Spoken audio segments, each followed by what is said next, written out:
Hi everyone and welcome back to our channel. I hope everyone's doing really well, and today I have another fly tying with IB and Andy tag along video. I'm gonna tie a fly that is in one of our grayling packs, the colored water, and with the rivers flooded at the moment, I'm hoping we're gonna be able to get out at some point soon. So I'm just preparing myself post floods to that type of water where I'm going to need a bit of more bling and a bit more colour to find those grayling while I still can before the season ends. So what I'm going to tie today is going to be orange bead hare's just because it's going to have that nice orange bead. It's going to have a flashy colour, a little bit of a flashy dubbing in there as well. So we're going to try and do it. I have Andy who's going to tell me what to do again. You can't really see him, which is probably for the best. Hello. Go away. So we have a fly in there already. Walk me through, Andy. What size is the bead? Is it? Let me guess.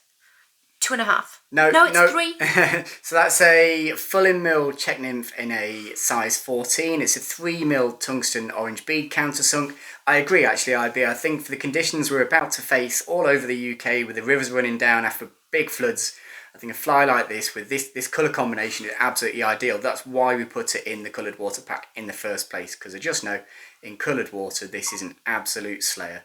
And it is an amazing fly. Right, IB, first things first, let's pop our hook and bead into the vise. No cheating. Okay. Ooh. Okay, so as I say, that's a full in mil check nymph in size 14, 3 mil countersunk tungsten bead in fluo orange. That's really visible. Tongue twister, isn't it? I could not repeat that. I'm not going to try and repeat it again. So first things first, grab your thread, grab your bobbin, and let's just secure that bead in place a little bit. Let's get some thread wound on behind that bead. So is that nano silk again? Yes. Silverfly, nano silk, 500D? Yeah, it's 500D or 50 down here. 50 Denny, it's 12 it's 12 nano silk. I use this for almost all my nymphs these days. Probably put some glasses on, that's what I should do. Oh, slippy. Yeah, one of the disadvantages in nano silk is it's super slippy, so it needs a few more wraps. Crackling bobbing. Someone fixed you in the comments saying that it's not ceramic. As far as I'm aware, that's a ceramic bobbin. That's what I bought. That's what I paid for when I bought it anyway. So yeah, I was surprised to read that, but yeah, someone reckons it's probably not ceramic. I'm not sure what it could be if it's not, to be honest. High-end plastic. More? Couple more turns, yeah, just make sure that bead isn't slipping around. Try and get as much of that thread behind the bead as possible. Again, disadvantage is nano silk because it doesn't bulk up very quickly if you're doing stuff like this. Just give the bead a little touch with your finger, just see if it's still moving around. Will be great. Okay, doke. So we'll take some thread down the hook shank a little bit. Let's just get a little base of thread on the hook shank. If I were you, IB, I'd try and work with shorter thread lengths. I know, I pulled it out so it wouldn't dangle. You tend to work slightly too long. It's hard to be precise when you've got that much thread out. What are you trying to say? Go right down to the bend.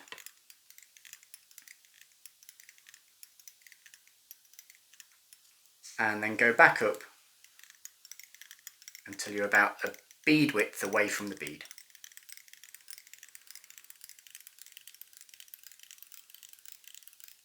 That'll do. Righty, so the first thing we need is the tail. Obviously your fly that we're trying to copy has a tail, so we've got some cockdilly on there in light pardo. You don't need to go, don't be too shy with this, probably 6 or 8 pieces. 6 or 8 fibres. Shy? Do you know me? Pieces isn't very technical, definitely fibres, 6 or 8 fibres.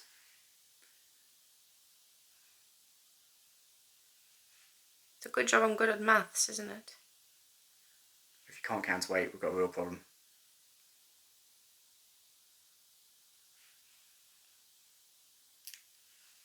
Okay. Okay, just have a quick look at the length of the tail on the one that's already tied. Okay. Couple of turns on there just to lock it on.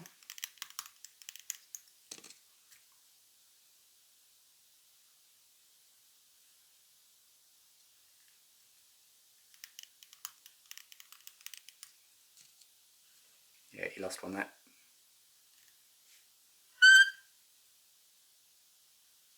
Do you think shorter? A little bit shorter. Yeah, I think that's probably a little bit long there, Abby.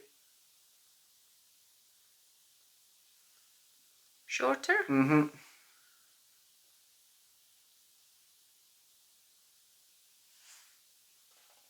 We'll go down. Little bit shorter. There we go. In truth, this is probably one of those patterns that would work just as well without the tail. I think the tail is probably a little bit bougie on this fly. I think what they're seeing in that coloured water is just the contrast of that bead. Do you not think that it brings something to the party? Not massively, no. I'm a bit worried that your tail is sat on the side of the fly there rather than on the top of the hook. I think when you're winding that down, you need to keep the tail in your fingers. Try and keep it on top of the hook.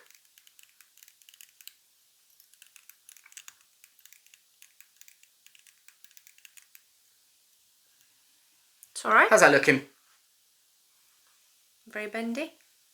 There's not enough of a bend in it. It's up to you, that one. I mean, I personally would probably go a little bit further around, but not much.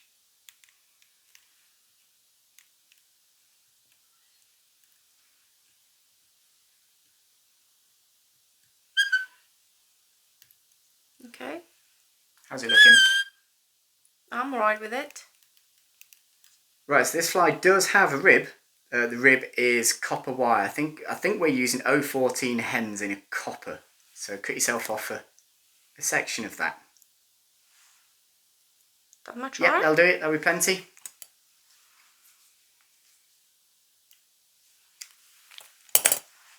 I lost the wire, Andy.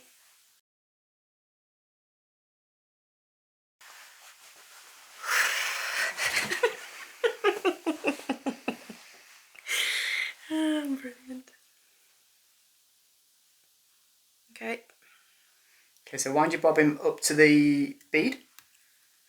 Can I cut the tail off? Once you've wound your bobbin up to the bead, yep. Okay, then cut your excess off on the tail.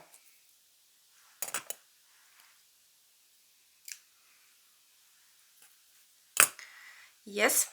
Okay, tie your copper wire in and then wind down to the tail. I know this snaps quite easily, doesn't it? The wire does. If If you bend a bit too much. you should be okay. How far am I winding it? Right down to the tail. Okay. Yep.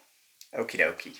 So have we got any excess on the copper wire or? Yes. Okay, let's snap that one off. You just twiddle it, there we go. Oh, I don't think I twiddled it enough.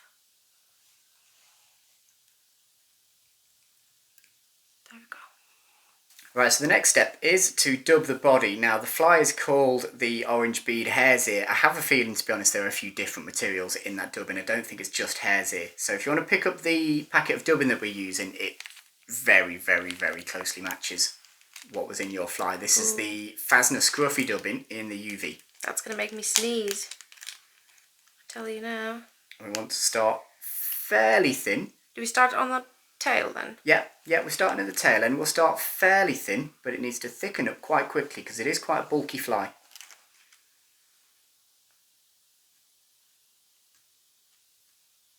Oh, I hate this part. Dubbing flying everywhere. Including my lungs.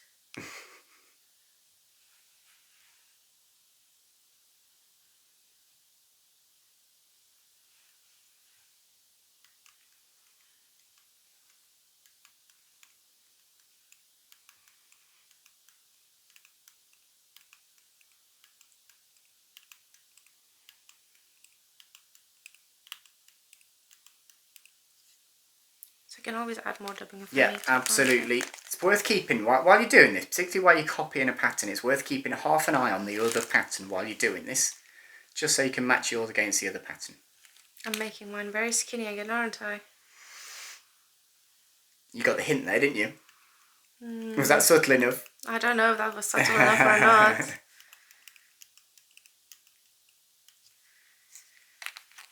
Don't forget to dub that dubbing on a little bit tighter. You see there's quite a lot of waste there. It's probably going to be for the best, the waist. Look how big it looks, as long as it's not going to fall out, which probably it will. First cast. Whew.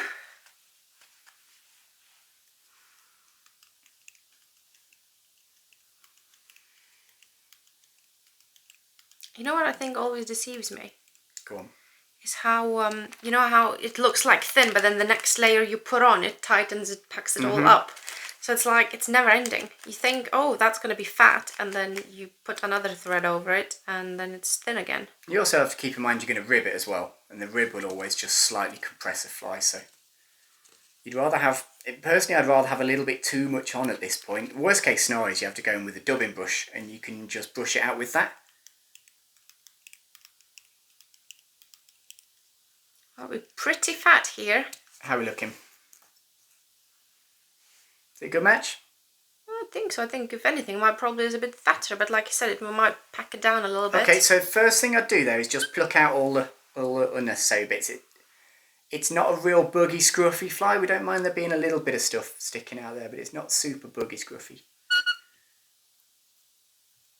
Okay, that's cool. And then I would rib your copper wire up the body, and I think you probably want 6 turns in there. 6 on this tiny little fly? Yeah, remember they start close together, and as you go further up the fly, they space out. Put a little bit of tension on them.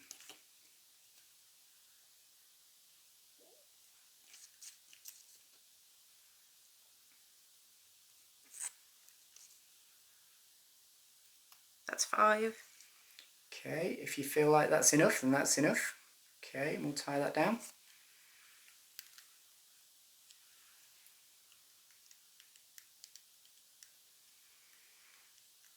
Oh, it's all going wrong.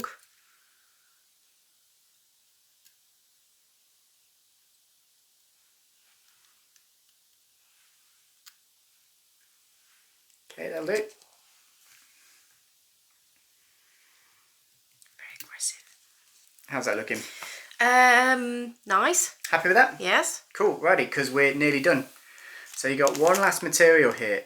This isn't quite a match for your example. This is Sci-Bi Spectra Flash in, is it crystal white or is it just white? I can't remember.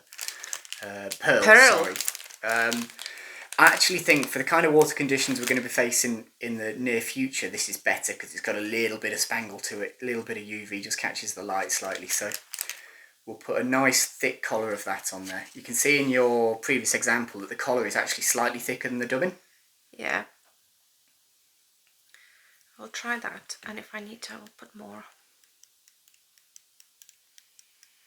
Just a little bit more? Just a touch, yeah. It's actually quite hard stuff to dub this. I find it quite difficult. It's quite plasticky, isn't it? It's very coarse, what is yeah. It made it's of? very plasticky. Well, it is some kind of synthetic, isn't it? So it is quite coarse, I must admit. Sometimes I dub this on with a natural kind of mixed in with mixed it in. Yeah, it just makes it For easier. what flies? Actually, you're doing quite a good job in this. So when doing stuff like the Jora shrimps and stuff like that, I find ice dub is pretty similar. It's quite plasticky. Right, so now does that look too much to you now? You're too much. Just have a quick look at your example. See the thickness of the example. Just how much of it there was.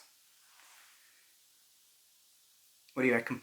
I think compared to the bead, because my bead is slightly bigger, isn't it? A little bit, yeah. I think it's alright. I'm happy with that. You happy with that? Yeah. Righty, so I would get your thumb and forefinger on your left hand slightly damp. Yeah. Just brush back all those fibres. Oh, got my finger stuck in the hook. Okay, and put a couple of winds behind the bead with the thread. Yes. Okay, we're about ready to whip finish there. Whip Yeah. finish tools there, yeah. That's yeah, the danger zone for me. Wait till I mess the whole fly up now. Ooh, that's the glue. Okay. Rotate the bobbin. Rotate the bobbin. That's the whip finish tool, not the bobbin. Well, Don't rotate the bobbin. That's the last thing you want to do right now. Stop being judgmental, Yeah, I'd say Andy. that'll do. That'll Just do. one? Yeah, go on, stick a second one in there. Treat yourself. New year, new you.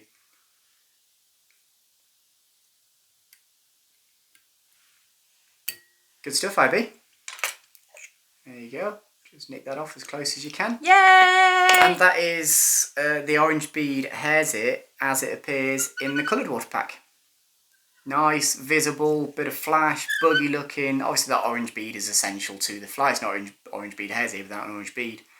What do you reckon to yours compared to the one in the pack? My bead is slightly bigger, isn't it? Yeah, definitely. So it will always look a bit bigger. Your hook is slightly bigger, I My think. hook is slightly bigger. I personally think my fly is a lot better looking. Yeah. I'm going to be totally honest with you, not going to lie. But I will let people to decide which one do you like more. The smaller one or IB's version of it. If you say this one, I will block you from the channel. So there's that. What do you think? Yeah. Inspect it from the closer look? Yeah, okay. I think there's a bit too much of the pearl dubbing on there. I think that could have been a bit narrower. But how dare you? I'll tell you what I'll do. I'll just give it a bit of a... Don't you touch my fly. There you go. I'd say that's better. There's nothing wrong with it. I'd say that's spot on. That's going to catch you a fish, IB. That's a fish catcher. Well, now all is left to do is catch a grayling. No, first now what's left to do is to wait till all the water goes back into the river from the field and the cities and the roads and everywhere. Mm-hmm. Because at the moment it's pretty bad. I don't know how it is, guys, where you are, but here in Derbyshire, everything is pretty flooded at the moment. It's pretty bad at the moment, but those rivers are going to come down, and I have a feeling we will get a chance to do a little bit more local grayling fishing before the end of the season. So, guys, with all of that said, I hope you enjoyed the orange bead hare's ear fly. If you like it, subscribe it and like the video. And maybe leave me a comment, let me know what you think of my little fly here. And if it's going to catch me grayling, maybe a PB grayling, who knows? I've got some really nice ones on the last one I've tied. Yeah, you did. I've got loads. So hopefully we will do a few more of these. And guys, I will see you soon in the next video. Take care, folks. Bye. Bye-bye.